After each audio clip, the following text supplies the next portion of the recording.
ನನ್ನ ಮಾನಸ ಗುರುಗಳ ಮಾರ್ದನಿಯ ಕರೆಗೆ ನಿಮ್ಮೆಲ್ಲರಿಗೂ ಕರೆಯುವಲೆ.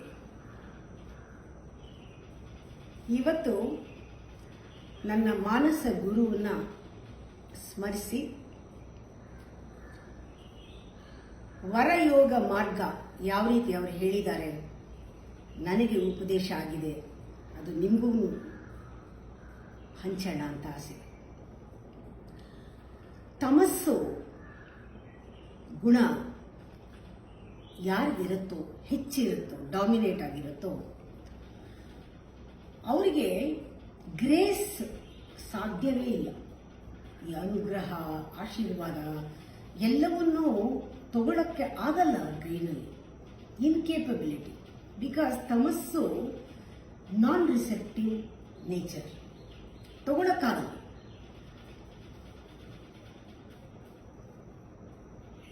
ಒಂದು ಪ್ರಶ್ನೆ ನೀವೇ ಹಾಕೊಳ್ಳಿ. ನಾವು ಕಥೆಗಳಲ್ಲಿ ಓದ್ತೀವಿ, ಎಲ್ಲ ಹಳೆ ಕಥೆಗಳಲ್ಲೂ ಇದೆ. ನಿಮ್ಗೇನಾದರೂ ಬೇಕಾದರೆ ತಪಸ್ ಮಾಡಿ, ತಪಸ್ನಲ್ಲಿ ದೇವರು ಪ್ರತ್ಯಕ್ಷ ಆಗಿ ಏನು ವರ ಬೇಕು ಅಂತ ಕೇಳಿ, ಆಮೇಲೆ ನಿಮ್ಗೆ ಇಂಥ ವರ ಬೇಕು ಅಂತ ನೀವು ಹೇಳಿ, ಆಮೇಲೆ ಅವನು ತಥಾಸ್ತು ಅಂತ ಹೇಳಿ ವರವನ್ನು ಕೊಟ್ಟು ದೇವರು ಹೊರಟೋಗ್ಬೇಕು. ಅಲ್ಲಿರೋ ಹಂಗಿಲ್ಲ, ಹೊರಟೋಗ್ಬೇಕು, ಅಂತರ್ಧಾನವಾಗಬೇಕು. ನಿಮಗೆ ಆ ವರ ತಗೊಂಡು ಇರ್ಬೇಕು. ಇದು ಕತೆ. ನಿಮಗೆ ದೇವರು ಬಂದು ನೀವು ಕೇಳಿದ್ದನ್ನ ಕೊಟ್ಟು ಹೊರಟೋಗೋ ದೇವರು ಬೇಕಾ? ದೇವರು ಬಂದು ನಿಮ್ಮ ಜೊತೆ ಇರೋದು ಬೇಕಾ? ಅವನು ಕೊಟ್ಟು ಹೋಗೋದು ವರಾನ, ನೀವು ಇಸ್ಕೊಳ್ಳೋದು ವರಾನ? ಅವನು ನಮ್ಮ ಜೊತೆನೆ ಬಂದು ಇರೋದು ವರಾನ?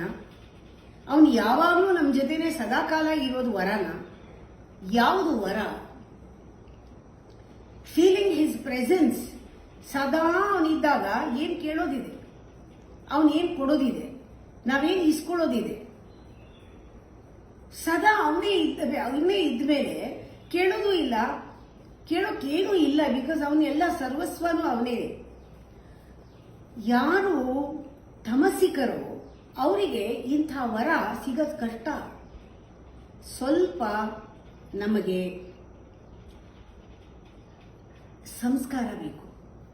ಸಂಸ್ಕಾರ ಅಂದರೆ ಸತ್ವ ರಿಫೈನ್ಮೆಂಟ್ ಆಗಬೇಕು, ನಮ್ಮಲ್ಲೇನೆ ಸತ್ವ ಜಾಸ್ತಿ ಆಗಬೇಕು. ಆವಾಗ ನಾವು ಇಂಥ ಮಹಿಮೆಯನ್ನ ನಾವು ಗುರುತಿಸ್ಬೇಕು. ದೇವರು ಬರಲ್ಲ, ವರ ಕೊಡಲ್ಲ, ಕೊಟ್ಟ ಮೇಲೆ ಹೋಗಲ್ಲ, ಇದು ಕತೆ. ದೇವರು ಯಾವಾಗಲೂ ಇರ್ತಾನೆ, ಎಲ್ಲ ಕಡೆನೂ ಇದ್ದಾನೆ, ನಮ್ಮ ಎದುರಿಗೂ ಇದ್ದಾನೆ, ಒಳಗೂ ಇದ್ದಾನೆ, ಹೊರಗೂ ಇದ್ದಾನೆ, ಅದು ಸತ್ಯ. ಆದರೆ ಅವನನ್ನು ಗುರುತಿಸೋಕೆ ತಮಸ್ಸಿಂದ ಸಾಧ್ಯ ಇಲ್ಲ. ನಮ್ಮ ಸಂಸ್ಕಾರದಿಂದ ಅವನನ್ನ ನಾವು ಗುರುತಿಸಬಹುದು.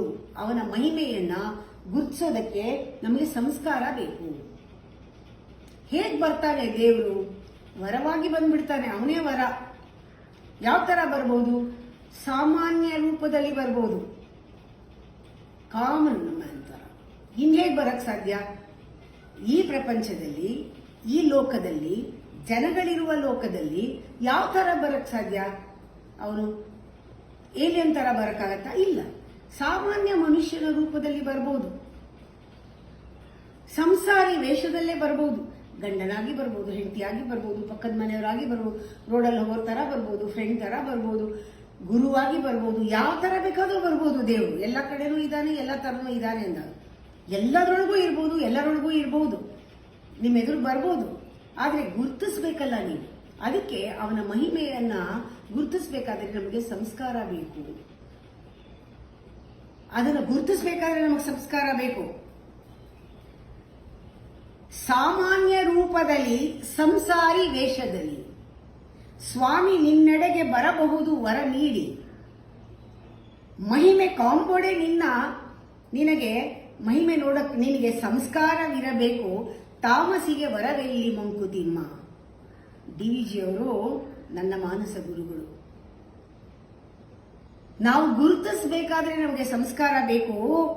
ಸಂಸ್ಕಾರ ಇದ್ಬಿಟ್ರೆ ನಮಗೆ ಬರೀ ಸಾಮಾನ್ಯ ರೂಪ ಇಲ್ಲ, ಬರೀ ಸಂಸಾರಿ ವೇಷ ಅಲ್ಲ, ಹುಡುಕಲ್ಲ. ನಾವು ಪರಿಪರಿಯ ರೂಪದಲ್ಲಿ ನೋಡ್ತೀವಿ, ವೆರೈಟಿನಲ್ಲಿ ನೋಡ್ತೀವಿ, ಪ್ರತಿಯೊಂದರಲ್ಲೂ ನೋಡ್ತೀವಿ. ಅದು ಬರ್ತಾ ಇರುತ್ತೆ, ಚರಿಸ್ತಾ ಇರೋದು ಅಂತಾರೆ. ಚರಿಸ್ತಾ ಇರುತ್ತೆ. ಆದ್ರೆ ನರ ಗುರ್ತು ಹಿಡಿಬೇಕಲ್ಲ ಅದನ್ನ.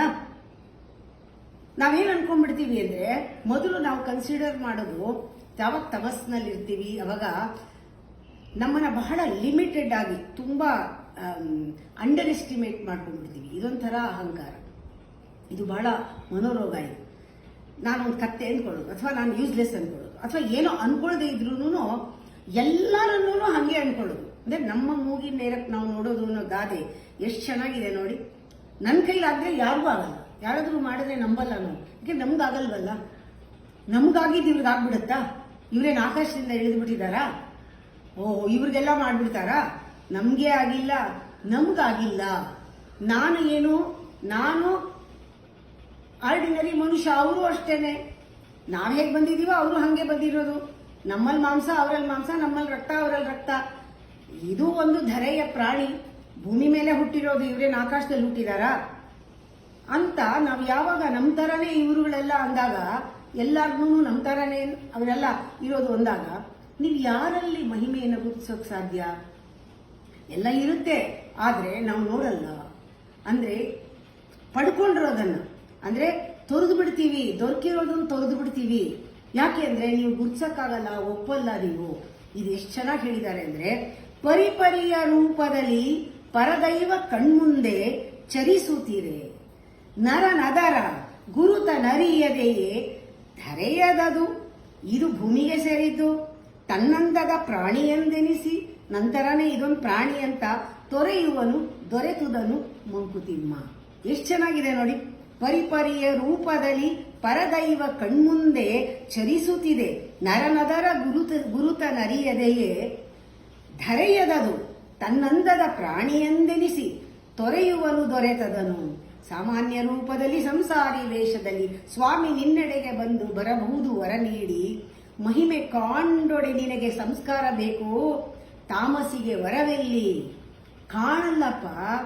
ಇವಾಗ ಕೋಗಿಲೆನ ಕಾಗೇನ ಎರಡನ್ನು ನೋಡಿದಾಗ ಅದನ್ನು ಗುರುತಿಸಕ್ ಗೊತ್ತಾಗಲ್ಲ. ಒಂದೇ ತರ ಇದೆ, ಹಾಗೆ ಎಲ್ಲರೂ ಒಂದೇ ತರ ಕಾಣ್ತಾರೆ, ಆದ್ರೆ ಒಂದೇ ತರ ಇಲ್ಲ. ಪ್ರತಿಯೊಬ್ರು ಸ್ಪೆಷಲ್, ಪ್ರತಿಯೊಬ್ಬರಿಗೂ ಅವ್ರದೇ ಆದ ಸ್ಪೆಷಾಲಿಟಿ ಇದೆ. ಯುನೀಕ್ ಆಗಿದ್ದಾರೆ ಎಲ್ರು. ಕಾಗೆ ನೋಡಕ್ಕೆ, ಕೋಗಿಲೆ ನೋಡಕ್ ಒಂದೇ ತರ ಇದೆ. ಸೃಷ್ಟಿನಲ್ಲಿ ಎಲ್ಲಾ ಮನುಷ್ಯರು ಒಂದೇ ತರಾನೇ, ಎಲ್ಲಾರ್ಗು ಎರಡು ಕಣ್ಣು ಒಂದು ಮೂಗು ಇದ್ದೇ ಇದೆ. ಆದ್ರೆ ಒಳಗಡೆ ಒಂದೇ ತರ ಇಲ್ಲ. ಅವ್ರವ್ರ ಪ್ರತಿಭೆಗಳು ಬೇರೆ ಬೇರೆ ಇದೆ. ಹಾಗೆ ಯೋಗಿ ಹೊರಗಡೆ, ಸಂಸಾರ ಭೋಗಿನೇ ಹೊರಗೆ. ಯೋಗಿ ಗುರ್ಸಕ್ಕಂತೂ ಆಗೋದೇ ಇಲ್ಲ.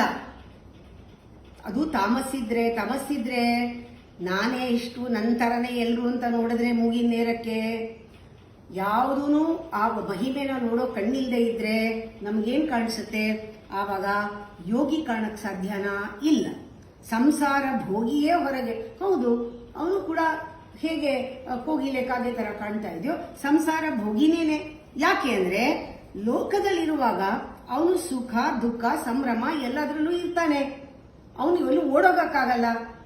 ಅವನು ಯೋಗಿ ಆದ ತಕ್ಷಣ ಅವನೇನು ಕಾಡಲ್ಲಿ ಇರ್ಬೇಕಾ, ಅಥವಾ ನೀರಲ್ಲಿ ಇರ್ಬೇಕಾ, ಅಥವಾ ಗಾಳಿ ತೇಲಾಡ್ಬೇಕಾ? ಅವನು ಪಾಪ ಎಲ್ಲಿರ್ಬೇಕು? ಅವನು ಯಾವ ಬಟ್ಟೆ ಹಾಕೋಬೇಕು? ನೀ ಹೋಗೋ ಅಂಗಡಿಗೆ ಅವನು ಹೋಗ್ಬೇಕು, ನೀನ್ ಹಾಕೊಳ್ಳೋ ಬಟ್ಟೆನೆ ಅವನು ಹಾಕೋಬೇಕು. ಅದರಿಂದ ಸಂಸಾರದ ಸುಖ ದುಃಖಗಳೆಲ್ಲವೂ ಕೂಡ ಅವನಿಗೆ ಜಗತ್ತಲ್ಲಿ ಅವನು ಬದುಕಿರೋದ್ರಿಂದ ಬೇಕು ಅವನಿಗೆ. ಆದ್ರೆ ಒಳಗಡೆ ನಿಂಗೆ ಕಾಣಿಸ್ತಾ ಇದೆಯಾ? ಅಂತರಂಗದಲ್ಲಿ ತ್ಯಾಗಿ ಅವನು, ನಿಂಗೆ ಗುರ್ತಿಡಿಯಕ್ಕಾಗಲ್ಲ. ಕಾಗೆಯುಂ ಕೋಗಿಲೆಯುಂ ಒಂದೇ ಮೇಲ್ನೋಟಕ್ಕೆ, ಯೋಗಿಯುಂ ಸಂಸಾರ ಭೋಗಿಯೇ ಹೊರಗೆ. ಲೋಕದೊಳಿರುತೆ ಸುಖ ದುಃಖ ಸಂಭ್ರಮಗಳಲ್ಲಿ, ತ್ಯಾಗಿ ಇವನು ಅಂತರಂಗದಿ ಮಂಕುತಿಮ್ಮ. ಲೋಕದಲ್ಲಿ ಸುಖ ದುಃಖದಲ್ಲಿದ್ದಾನೆ, ಅಂತರಂಗದಲ್ಲಿ ತ್ಯಾಗಿಯಾಗಿದ್ದಾನೆ. ಯೋಗಿಯೂ ಕೂಡ ಸಂಸಾರ ಭೋಗಿನೇ ಹೊರಗೆ. ಕಾಗೆ ಕೋಗಿಲೆನ ಹೇಗೆ ಎರಡನ್ನೂ ಹೊರಗಡೆಯಿಂದ ನೋಡದೆ ಗುರುತಿಡಿಯಕ್ಕಾಗಲ್ಲೋ ಹಾಗೆ ಆಗಲ್ಲ.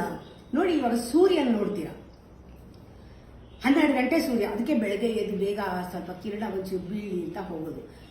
12 ಗಂಟೆ ಸೂರ್ಯನ ಒಟ್ಟಲ್ಲಿ ನೋಡೋದು ಬಹಳ ಕಷ್ಟ. ಡೈರೆಕ್ಟ್ ಆಗಂತೂ ನೋಡಕ್ ಆಗೋದೇ ಇಲ್ಲ. ಆದರೆ ಕಿರಣ ಮೈ ಮೇಲೆ ಬಿದ್ದಾಗ ಚೂರ್ ಅನ್ನತ್ತೆ, ಹಿತವಾಗಿರುತ್ತೆ. ಅದರ ಅನುಭವ ಸುಲಭ ಅಲ್ವಾ? ಕಿರಣದ ಅನುಭವ ಸುಲಭ ಅಲ್ವಾ? ಹಾಗೇನೆ ನೀವು ಪರಮಶಾಸ್ತ್ರ ಎಷ್ಟಿರ್ಬೋದು, ಆದರೆ ನಿಮಗೆ ಒಂದು ಉದಾಹರಣೆ ಕೊಟ್ಟರೆ ಎಷ್ಟು ಚೆನ್ನಾಗಿ ಅರ್ಥ ಆಗುತ್ತೆ. ಹಾಗೆ ಒಬ್ಬ ಯೋಗಿ ಜೊತೆ ಇರಬೇಕಾದ್ರೆ ಒಂದು ಉದಾಹರಣೆಯಲ್ಲೇ ಅವನು ಯಾವ ರೀತಿ ಜೀವನ ಮಾಡ್ತಿದ್ದಾನೆ, ಒಂದು ಉದಾಹರಣೆಯಲ್ಲೇ ತಿಳ್ಕೋಬಹುದು ಅವನನ್ನ. ಅದಕ್ಕೆ ಪರಮ ತತ್ವ ಏನಿದೆ ಅಂದು ಕಂಡುಕೊಂಡ ಒಂದು ಗುರು ಸಿಗೋದು ಬಹಳ ಕಷ್ಟ. ಯಾಕೆಂದ್ರೆ ಅದು ಅವನನ್ನು ಗುರುತಿಸೋಕೆ, ಅವನಲ್ಲಿರೋ ಶಕ್ತಿನ ಹೊರಗೆ ತೆಗಿಯಕ್ಕೆ, ಅವನ ಪರಿಪೂರ್ಣ ರೂಪವನ್ನ ಹೊರಗೆ ತೆಗಿಯಕ್ಕೆ ನಮಗೆ ಯೋಗ್ಯತೆ ಇರಬೇಕು. ನಮಗೆ ರೆಕಗ್ನೈಸ್ ಮಾಡಕ್ಕೆ, ರೆಸಿಪ್ರೊಕೇಟ್ ಮಾಡಕ್ಕೆ ನಮಗೆ ದಾಹ ಇರಬೇಕು. ಅವನಲ್ಲಿರೋ ಜ್ಞಾನಕ್ಕೆ, ಅವನಲ್ಲಿರೋ ತಿಂಡಿ ಏನೋ ಅದಕ್ಕೆ ನಮಗೆ ತಿನ್ಬೇಕು ಅನ್ನೋ ಅಭಿರುಚಿ ಬರಬೇಕು, ಆ ಅಮೃತಕ್ಕೆ ಅಭಿರುಚಿ ಬರಬೇಕು. ಅದು ದೊರೆತಾಗ ನಿನಗೆ ಅವನನ್ನು ಗುರುತಿಸೋದು, ಅವನಿಂದ ಅವನ ಹತ್ರ ಇರೋದನ್ನು ಪಡೆಯೋದು ಸಿಕ್ಕಿದಾಗ ನೀನು ಧನ್ಯ ಅಲ್ವಾ. ತರಣಿ ಅಂದ್ರೆ ಸೂರ್ಯ ಅಂತ. ತರಣಿ ದರ್ಶನಕ್ಕಿಂತ ಕಿರಣಾನುಭವ ಸುಲಭ. ನೋಡಿ, ತರಣಿ ದರ್ಶನಕ್ಕಿಂತ ಕುಕ್ಕತ್ತದು ಕಣ್ಣಿಗೆ, ಕಿರಣಾನುಭವ ಸುಲಭ. ಪರಮಶಾಸ್ತ್ರಕ್ಕಿಂತ ಸರಿ ಉದಾಹರಣೆ. ಪರಮಶಾಸ್ತ್ರ ತಿಳ್ಕೊಳ್ಳೋದು ಕಷ್ಟ, ಸರಿಯಾದ ಒಂದು ಉದಾಹರಣೆ ಇದ್ರೆ ನೀವು ತಿಳ್ಕೊಂಡ್ಬಿಡ್ಬೋದು. ಪರತತ್ವವನ್ನು ಕಂಡ ಗುರುವನ್ನು ಅರಸುವುದು ಎಲ್ಲಿ? ಹುಡ್ಕೊಂಡು ಹೋದ್ರೆ ಸಿಗಲ್ಲ ಹೊರಗಡೆ. ನೀನ್ ರೆಡಿ ಇದ್ರೆ ತಕ್ಷಣ ಕಾಣಿಸ್ಕೋತಾನೆ ಗುರು. ಪ್ರತಿಯೊಬ್ಬರಲ್ಲೂ ಕಾಣಿಸುತ್ತೆ ಅವನಲ್ಲಿರೋ ದೈವತ್ವ. ಅವನಿಗೆ ಗೊತ್ತಿರಲ್ಲ. ನಾ ಎಷ್ಟೋ ಸತಿ ಹೇಳ್ತೀನಿ, ನಿಮ್ಮಲ್ಲೆಲ್ಲ ದೈವತ್ವ ನಿಮ್ಗೆ ಗೊತ್ತಿಲ್ಲ, ನಾನು ನೋಡ್ತಾ ಇದ್ದೀನಿ, ಅದಕ್ಕೆ ನಾನು ನಿಮಗೆ ರೆಸ್ಪೆಕ್ಟ್ ಕೊಡ್ತೀರೋ. ಹೊರಗಡೆ ನೀವು ಹೆಂಗಾದ್ರೂ ಆಡ್ಕೊಳ್ಳಿ, ನನಗೆ ನಿಮ್ಮಲ್ಲಿ ದೇವರು ಕಾಣ್ತಾ ಇದೆ, ನಿಮಗೆ ಗೊತ್ತಿಲ್ಲ ಅದು ನಿಮ್ ಗ್ರೇಟ್ನೆಸ್ ಅಂತ ನಾನು ಹೇಳ್ತಿರ್ತೀನಿ. ಹಾಗೆ ಆ ಒಂದು ಪರತತ್ವವನ್ನ ಕಂಡ ಗುರು ಎಲ್ಲಿದ್ದಾನೆ, ಅವನು ದೊರೆತಾಗ ನೀನು ಧನ್ಯ. ಇದನ್ನ ತುಂಬಾ ಚೆನ್ನಾಗಿ ನೋಡ್ಬೇಕು. ಹೊರಗಡೆ ಹೇಗಿರ್ತಾನೆ ಯೋಗಿ ಆದವನು, ಗುರು ಆದವನು, ಲೋಕದಲ್ಲಿ ಆಸಕ್ತಿ ಇರುತ್ತೆ ಅವನಿಗೆ, ಒಳಗಡೆ ಸಕಲ ವಿರಕ್ತಿ ಇರುತ್ತೆ. ಹಾಗೇನೆ ಹೊರಗೆ ಅವನು ಕಾರ್ಯ ಮಾಡುವಾಗ ಇದಾಗುವವರೆಗೂ ಬಿಡಲ್ಲ. ಧ್ಯಾನ, ಕಾರ್ಯ ಧ್ಯಾನ ಅಂದ್ರೆ ಏಕಾಗ್ರತೆ, ಒಂದು ಫೋಕಸ್ ಆಗುವವರೆಗೂ ಬಿಡಲ್ಲ. ಆದ್ರೆ ಒಳಗಡೆ ಅದರ ಬಗ್ಗೆ, ಅದರ ಫಲದ ಬಗ್ಗೆ ಉದಾಸೀನವಾಗಿರ್ತಾನೆ. ಹೊರಗೆ ಅವನಿಗೆ ಸಂಸ್ಕೃತಿಯ ಭಾರ, ಆದ್ರೆ ಒಳಗಡೆ ತಾತ್ಸಾರ. ಹೊರಗೆ ಹೆಂಗ್ ಬೇಕೋ ಹಂಗ್ ಇರ್ತಾನೆ, ಒಳಗಡೆ ಅದ್ರ ಬಗ್ಗೆ ತಾತ್ಸಾರ, ಅದನ್ನ ಸೀರಿಯಸ್ ಆಗಿ ತಗೊಳ್ಳಲ್ಲ. ಜನ ಏನ್ ಅನ್ಬಿಡ್ತಾರೋ, ಅವ್ರೇನ್ ಅನ್ಬಿಡ್ತಾರೋ, ಇಲ್ಲ, ಆ ಕಲ್ಚರ್ ಬಗ್ಗೆ ಅವನು ತಾತ್ಸಾರ. ಯಾಕೆಂದ್ರೆ ಒಳಗಡೆ ಅವನು ಅದು ಕಂಡುಕೊಂಡಿರಲ್ಲ. ಇದೇ ವರಯೋಗ ಮಾರ್ಗ. ವರಯೋಗ ಮಾರ್ಗ ಇದು ಮಂಕುತಿಮ್ಮ.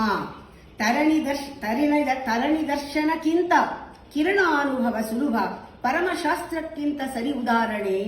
ಪರತತ್ವ ಕಂಡ ಗುರುವನ ಅರಸುವುದೆಲ್ಲಿ ದೊರೆತಂತು ನೀ ಧನ್ಯ ಮಂಕುತಿಮ್ಮ. ಹೊರಗೆ ಲೋಕಾಸಕ್ತಿ, ಒಳಗೆ ಸಕಲ ವಿರಕ್ತಿ.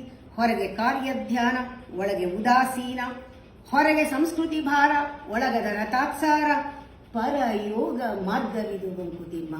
ಇದು ಪರಯೋಗ ಮಾರ್ಗ, ಇದೇ ವರ ಮಾರ್ಗ. ವರ ಏನು ಅಂದ್ರೆ ಇದು ಸಿಕ್ಬಿಟ್ರೆ ಜ್ಞಾನ, ಇದಕ್ಕಿಂತ ವರ ಇಲ್ಲ. ಗುರು, ಜ್ಞಾನ, ಸಂಸ್ಕಾರ ಇವೆಲ್ಲವೂ ಕೂಡ ಸತ್ವ ನಮ್ಮಲ್ಲಿರುವಂಥದ್ದು ಮನುಷ್ಯನಲ್ಲಿ ಅಂತ ದಿಗ್ವಿಜಯವರು ಹೇಳಿದ್ದಾರೆ. ಇವರು ನನ್ನ ಮಾನಸ ಗುರುಗಳು.